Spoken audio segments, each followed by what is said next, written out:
I'd first of all like to say I agreed with everything the first two speakers said, with the single exception of when the gentleman said that the Labour Party people lie without batting an eyelid. That's generally true, except in the case of Alistair Darling, who blinks furiously when he when he lies, which you may all have seen last night. And I want to come down to the question of fundamental moral principle, because I also do not hold at all with this idea that we should be having a quiet, civilized debate. And whether you want your country to be independent or not is purely a lifestyle choice, like whether you have milk in your coffee.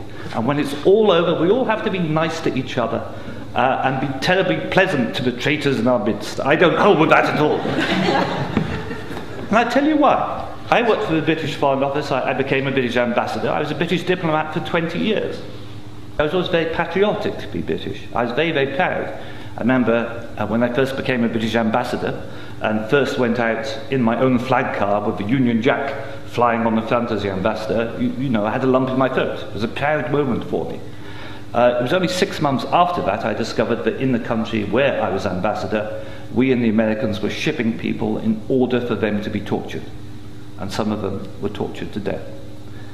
Now, as you may imagine, my worldview changed. It was at the same time, about a month later, we invaded Iraq against the will of the Security Council.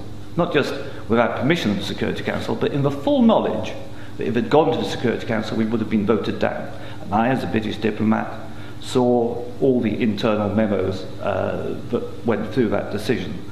I know for certain, I used to be head of the FCO unit that monitored Iraqi weapons of mass destruction.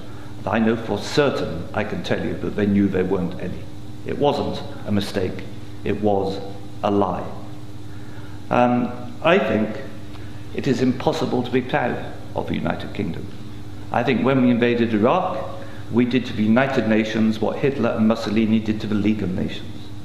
And I think what we've done since, where the truth is often much hidden in the bombing. If you look, Libya, disaster now, we bombed it. We killed 15,000 people when NATO bombed Sirte, something they never told you on the BBC. And did we make it better? No. I saw in Uzbekistan, I saw the gas contract signed by Enron and a company called Unocal, which George Bush Sr. was on the board, to dig out gas pipelines from Uzbekistan and Kazakhstan over Afghanistan down to the Indian Ocean. That was actually what the Afghan war was about. They'd actually had talks with the Taliban and Unocal to see if the Taliban would provide pipeline security.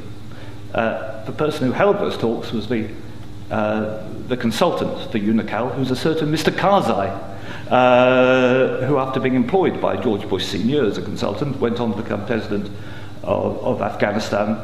That was their plan B. The Taliban wouldn't do it, so they invaded. It usually, I've seen it on the inside, it's almost always about control of resources. It is every bit as corrupt as our first speaker. I'm sorry, I'm also terrible with names. Integrated. You are absolutely right, Andrew.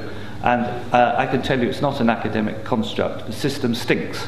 Westminster stinks. The British government is deeply, deeply immoral. They don't care how many people they kill abroad if it advances them. And anybody who votes no is voting to support a psychologically flawed, a pathological state, which is a danger in the world, a rogue state, a state prepared to go to war to make a few people wealthy. That's why I say it's not possible to be a decent person and vote no, and we shouldn't be ashamed to say that.